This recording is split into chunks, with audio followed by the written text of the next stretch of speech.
Hace algún tiempo les mostré una forma de generar energía eléctrica utilizando un limón. Cuando se hace eso se obtiene lo que se llama corriente continua. El otro día les mostré otra posibilidad.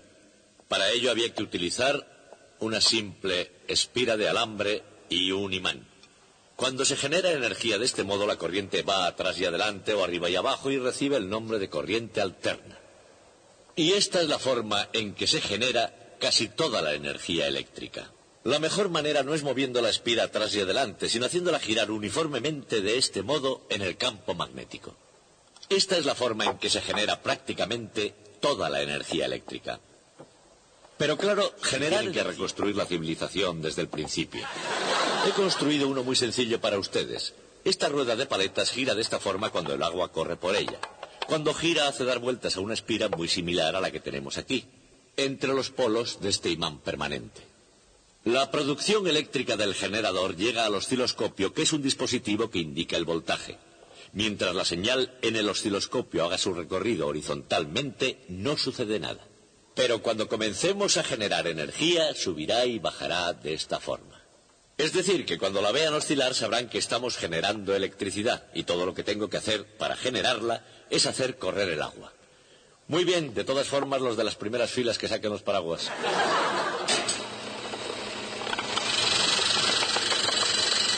Y aquí está, energía hidroeléctrica. La corriente alterna, AC, es una corriente oscilante. La produce un voltaje que sube y que cae, positiva y negativa, como una onda senoidal. Pero tal como descubrió Nikola Tesla, definir la corriente alterna fue solo el comienzo de sus ascensos y descensos.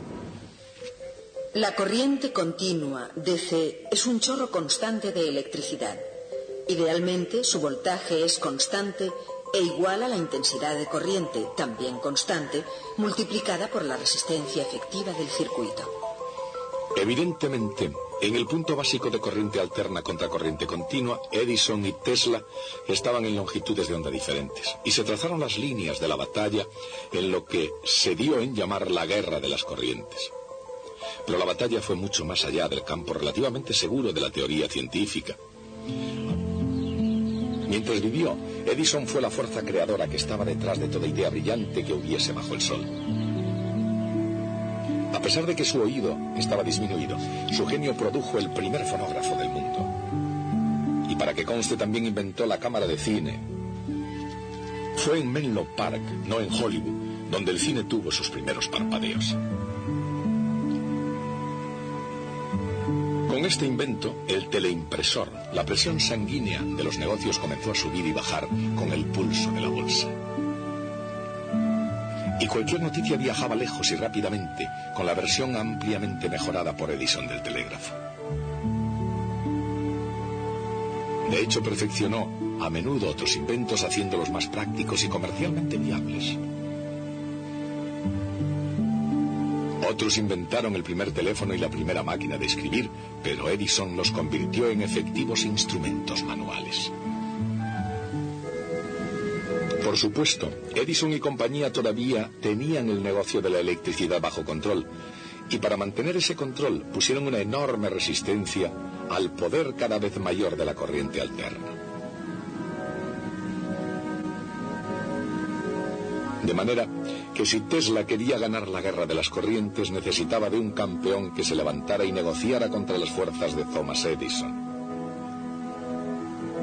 Y es aquí donde George Westinghouse aparece en escena. Westinghouse, el legendario industrial de Pittsburgh, era un inventor convertido en un gran hombre de negocios. Pero en contraste con Edison, no solo hablaba de la corriente alterna con entusiasmo, sino que invirtió dinero en aquello de que hablaba y compró las patentes de Tesla de un motor de inducción polifásico. En 1888 hubo una escalada en la guerra de las corrientes. Cuando Westinghouse comenzó a trabajar en favor de Tesla, la maquinaria bien engrasada de Edison cambió de marcha.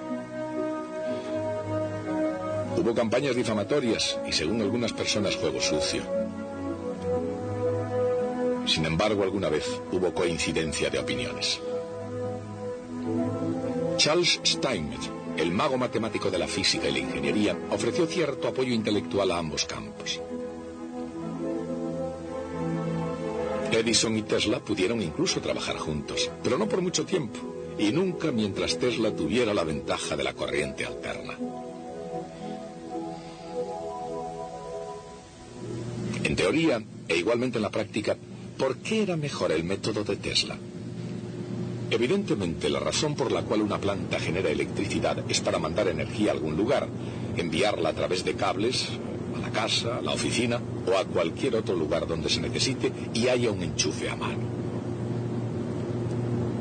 Pero la potencia es igual a la intensidad de corriente multiplicada por el voltaje.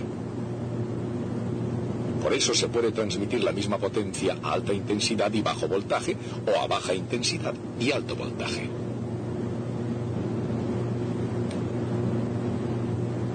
¿Cuál es mejor? Recuerden, los cables tienen una cierta resistencia, y cuanto mayor es la distancia, más grande será la resistencia, porque la resistencia de un cable es proporcional a su longitud. Y por supuesto, al pasar corriente a través de una resistencia se genera calor, que es igual a la intensidad de corriente al cuadrado multiplicada por la resistencia. Este es calor perdido. Para la compañía eléctrica y para el consumidor, significa que una cierta cantidad de energía no estará disponible en el otro extremo. Como I es igual a P partido por V, ese calor es P al cuadrado multiplicado por R dividido por V al cuadrado. Entonces, para una potencia y una resistencia dadas, cuanto más alto sea el voltaje, menor será la energía perdida por el camino. En otras palabras, la clave para una transmisión eficiente de potencia es hacerlo al máximo voltaje posible. En una red eléctrica moderna, la energía se transmite rutinariamente a través de miles de kilómetros y a cientos de miles de voltios. Pero al margen de cómo se use, el receptor quiere que todos esos vatios lleguen a un voltaje seguro y manejable. Y eso solamente es posible si la energía eléctrica se puede transformar a alta tensión, necesaria para hacer el largo viaje hasta el consumidor, y volver a transformarse a baja tensión para ser utilizada al final de la línea. Esa tarea, subir y bajar el voltaje, es difícil de realizar con la corriente continua, pero con la alterna es comparativamente fácil.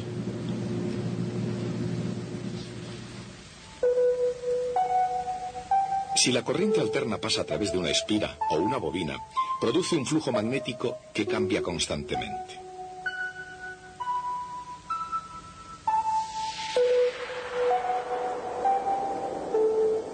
Una barra de hierro imantada por la bobina puede concentrar e intensificar ese flujo cambiante.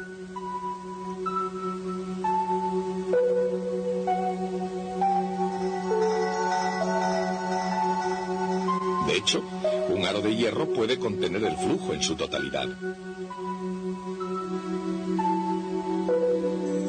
Y si se enrolla un circuito secundario alrededor del aro, cuando el flujo variable pasa a través de él, se induce un voltaje en el secundario.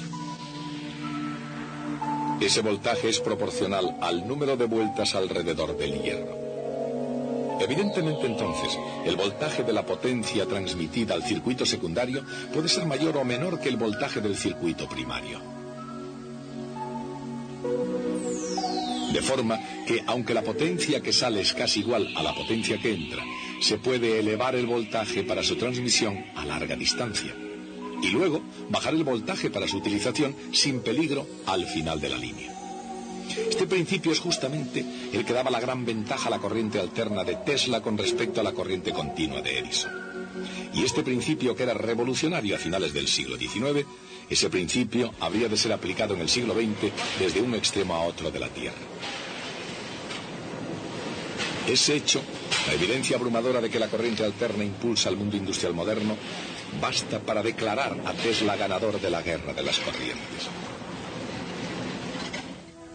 Como inventor y electricista norteamericano, nadie desde Benjamin Franklin había llegado tan lejos como Thomas Edison.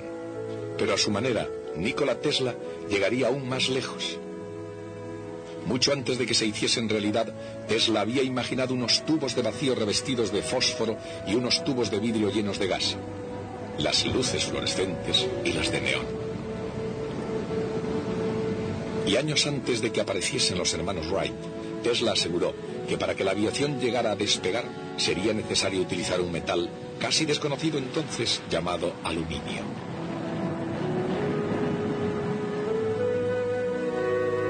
Y mientras que Marconi recibió la aclamación de la prensa por inventar la radio, Nikola Tesla obtuvo en los juzgados el crédito, así como el veredicto final. Hablando de crédito, algunos dicen que a Tesla se le negó el merecido crédito de muchos inventos originales. Con todo, nadie puede negar que Tesla fue uno de los científicos más dinámicos que han existido, ni que la fertilidad de su mente y su inventiva fueran incomparables. Pero Tesla, más interesado en los inventos que en las publicaciones científicas, guardó gran parte de su metodología en su mente. Tal vez por eso, durante años, la comunidad científica permaneció dudosa o fue mezquina en sus alabanzas. Tesla recibió, sin embargo, los doctorados honoris causa de Columbia y Yale. Y finalmente, con ironía y voluntaria, hasta le fue concedida la medalla Edison, el más prestigioso premio que ningún otro hizo famoso más que el propio Edison.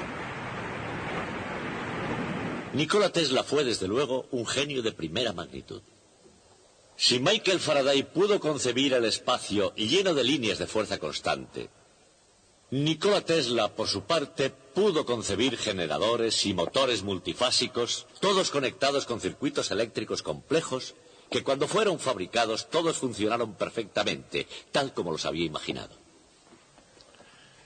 Una y otra vez, Tesla hizo fortuna y la dilapidó. Pero rehusaba trabajos fáciles con buenos sueldos, que le hubieran valido para dedicarse solo a pensar y a inventar. Se puede decir que Tesla, como Da Vinci antes que él, fue un verdadero santo de la ingeniería. Murió casi olvidado y casi sin un céntimo en la ciudad de Nueva York. Pero fue Nikola Tesla, al menos tanto como Thomas Edison, quien forjó la naturaleza del mundo en el que vivimos hoy.